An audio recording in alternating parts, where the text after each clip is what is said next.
Is there such a thing as a soulmate? Well, no, not really. I know that really goes against our thinking today.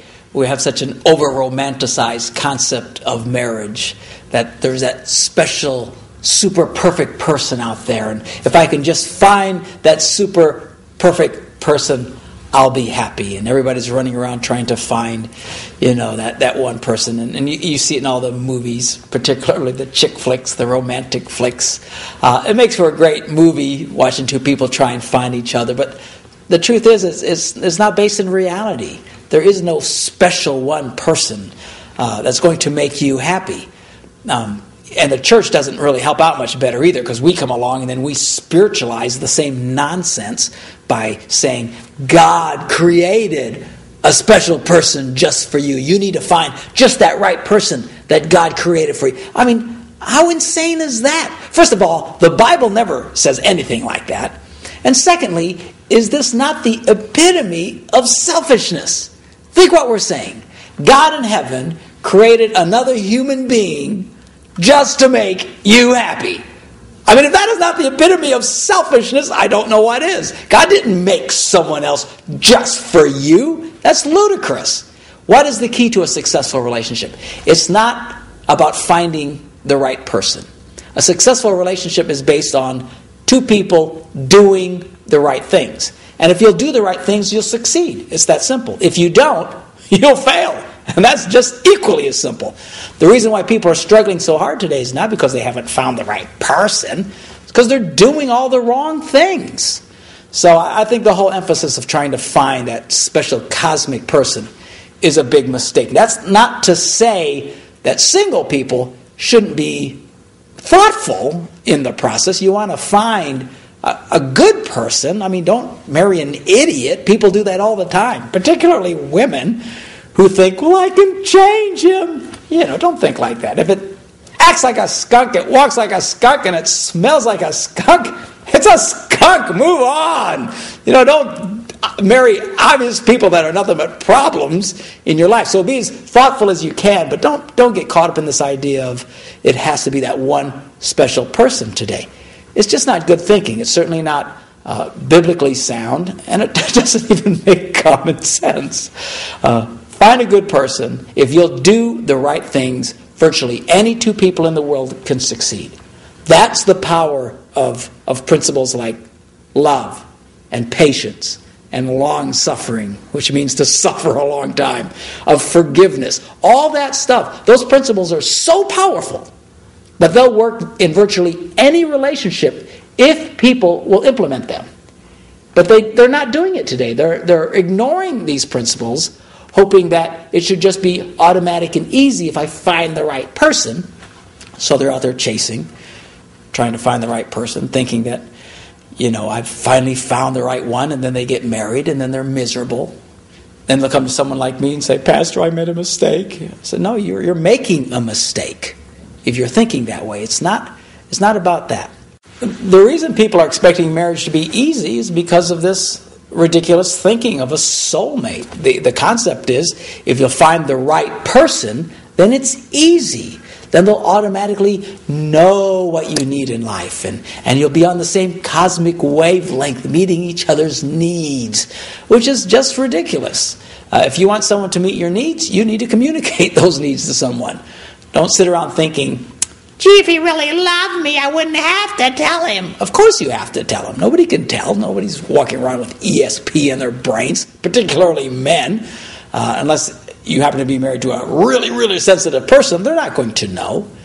And there's even people who are real sensitive who still miss stuff. I mean, marriage is hard. It's always been hard. And the Bible is clear about it. It's not like the Bible's holding out on us. In my seminar, I read those 2 verses of the Scripture where it says, it's good for a man not to get married. And then he goes on and says, because those who marry will have trouble in this life. That's the Bible's take on it. No one said that it was going to be easy. In fact, it's very clear. It's hard. It can be difficult. Now, the alternative is what? Being single all your life? It's not like that's a picnic. The truth is, life is hard, period. All of life is hard. People today who are trying to expect life to be easy don't get it. and they struggle in life. Not only do they expect their marriages to be easy, they expect raising their kids to be easy. There's a crazy concept. They think their jobs should be easy, that all their relationships with everyone in their life should be easy, going to church should be easy, everyone should always be nice to them. It's all based on some form of selfishness at some level. Life is not easy. It's never been easy. But if you want to succeed, it's worth the work. If you want to get paid, you have to do the work. If you'll do the work, you'll get paid. You can't just walk into a company at random up to the payroll office and say, I'd like a check. Well, no, you didn't do anything. Yeah, but that's not love. I'm going to a Christian company. I mean, how crazy is this? This is the way people live. They expect payoff in life, payoff in their relationships, payoff with their kids, payoff with their families, payoff with their churches, but they don't want to really do anything. If you find the right church, the right people, all that should come naturally. It's nonsense. Is it okay to have expectations in marriage? Sure, that's only normal. That's natural. Nobody comes to the altar thinking, gee, I hope we'll have an average life. Nobody comes to the altar thinking, gee, I hope we fail. I mean, everybody comes with the highest of expectations, and that's fine. Just let them be realistic expectations.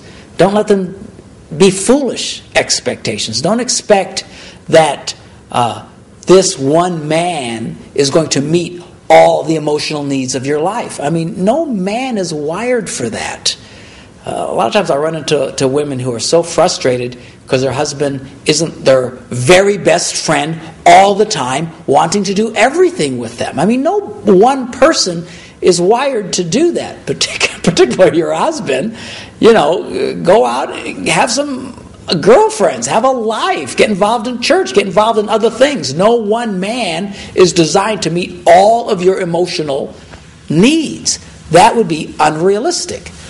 Men do the same thing. A lot of guys come into marriage thinking, well, this will be great. I get to have all the sex I want whenever I want it, Hello? Not likely to happen. Again, that's an unrealistic expectation. Now, can you have an expectation of a great sex life? Well, of course. But, everything just has to be based in reality. A lot of people's frustration is because they have such high expectations that are virtually impossible to be achieved in marriage. Marriage is not heaven. All right? When you die, then you get to go to heaven. We're still on earth, and there's imperfections, and there's struggles, and there's frustrations. Welcome to life. And it's not like God didn't warn us that it would be difficult. Life is difficult, but it's wonderful. And it's great. So just have the best of anticipation, the best of expectations, set the best of goals. Just don't set them so high or so unrealistically that it actually winds up destroying and discouraging you. Yeah, if you go into marriage thinking that marriage is a 50-50 proposition, you'll fail. You'll absolutely fail. Marriage is a 100% proposition. If you go in trying to think, well, I'm going to give half and wait for the other person to give half back, and who sets that measurement? Where do you draw the line? How do you determine when something's half? And what are you going to do? You hit a certain point and then you start holding back on your affection? Start holding back on your money? Start holding back on your time? I'm sorry, honey. I've given you, whatever allotment I have for the day, and then move on. I mean, it's just ridiculous. There's no such thing as a 50-50 deal. It's 100% both ways. Do I really have to talk to my spouse about things that do not interest me?